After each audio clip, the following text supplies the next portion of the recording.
Zian et le trésor de la montagne, le nouveau livre de Simon Charrière et d'Hervé Dupié aux éditions Paulsen Jeunesse. Quelques mots de Simon Charrière. Oui, c'est le deuxième tome de Zian. Après, au Mont Blanc, maintenant, c'est le trésor de la montagne. Et comme on peut le voir sur la couverture, Lise et Zian sont sur des cristaux magiques. Et trop heureux de faire ce deuxième tome avec Hervé et avec Guérin Paulsen. Et c'est vrai que les cristaux sont venus un peu naturellement, intuitivement, comme ça. C'est quelque chose qui reste assez magique, ça reste une quête. Et on aime bien emmener Zian aussi dans des aventures où il est aidé par ses amis animaux, dans des recherches, des quêtes, découvertes de soi, puis aussi de la beauté de la montagne. Et ça fait encore partie de ces trésors un peu mystiques dans ce monde moderne. Cet oiseau est un compagnon de longue route qui est né il y a bien quelques années, il y a longtemps, je ne me rappelle plus trop, c'est sorti de mes carnets de croquis comme ça, ou en dessinant pour des enfants de la famille ou des gens. Ce petit oiseau est devenu Zian un jour où, avec Hervé, on racontait des blagues sur une terrasse. Hervé, son nom de famille, c'est Dupié, et on avait les deux le pied cassé, et on n'avait rien d'autre à faire que raconter des blagues. Et du coup, on a pris une feuille de papier, on s'est mis à raconter une histoire qui est devenue le premier livre. Et du coup, on lui cherchait un prénom, et Zian est venu assez naturellement, car nos deux grands-pères s'appelaient Jean, et Jean, c'est Zian en patois des montagnes. Ainsi, c'était aussi un personnage qu'on aimait bien dans Premier de cordée de Frison Roche. Le premier tome de Zian est né avec Hervé, et l'idée c'était un peu de projeter cet oiseau dans un monde de montagne qui n'était pas le sien à la base, vu que c'est un petit oiseau de terrasse qui vit au milieu d'un monde, enfin un monde qui est imaginaire ou pas, mais plein de lapins qui font du lapinisme, et on avait envie qu'il parte un peu dans une quête pour aller atteindre ses sommets à lui. Oui, c'est vrai que dans le premier et le deuxième tome, il y a plein d'animaux. Certains sont inspirés de nos amis ici à la Pénix, à Chamonix.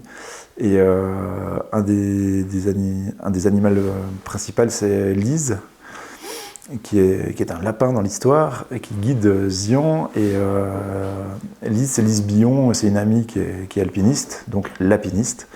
Et c'est avec elle, lors d'une de mes premières escalades ici dans le massif, qu'on avait inventé, c'est surtout elle qui avait fait plein de blagues toute la journée, et l'alpinisme était né ce jour-là, sur une grande carotte de granit. Avec Hervé, on a mis des petites pointes d'humour un peu qui se parsèment à travers les pages, et pour nous, c'est un peu nous. On fait souvent, on aime bien se marrer, même si on va en montagne, des fois c'est dur, l'humour permet plein de choses. Et on espère que ça touche autant les enfants que les parents qui lisent. Alors pour les techniques de dessin, c'est simple, je prends une feuille de papier, typée un peu aquarelle avec du grain, puis moi je dessine à la main toujours, j'adore ça, ce contact avec le papier qui gratte un peu, et je dessine à l'encre de Chine. Donc je fais tous les originaux en noir-blanc, et ensuite je passe à la vectorisation, donc je les scanne en bonne définition, et puis je mets les couleurs ensuite avec des programmes à l'ordinateur. Donc je mixe un peu les techniques.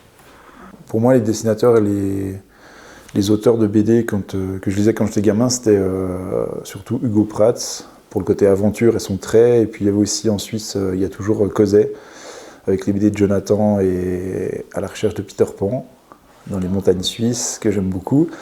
Et c'est ces albums-là. Après, il y a aussi plein d'autres albums, genre Titeuf, ce genre de choses, qui étaient assez drôles, ou Lévi Strandheim, ce genre de choses. Alors oui, il n'y a pas que des livres pour enfants, je décline aussi mon travail sur d'autres supports comme des fresques ou des tableaux principalement, mais également j'aime beaucoup faire de l'animation, dans des films d'animation avec du ski, je fais beaucoup de ski, et là on peut vraiment explorer le domaine imaginaire où il n'y a pas trop de limites à part la technique de réalisation, mais on peut passer d'une scène à l'autre en un clin d'œil, c'est vraiment le domaine pur pour l'imagination. Et d'ailleurs, dans ce dernier film, à la fin, c'est le rapport à Zian, c'est qu'on a décliné une gamme de ski pour enfants avec une marque de ski suisse, et dessus, il y a Zian qui est dessiné. C'est une collab en série limitée, et c'est assez chouette aussi. Je suis assez content de pouvoir faire cette transmission avec cette marque Faction à Verbier.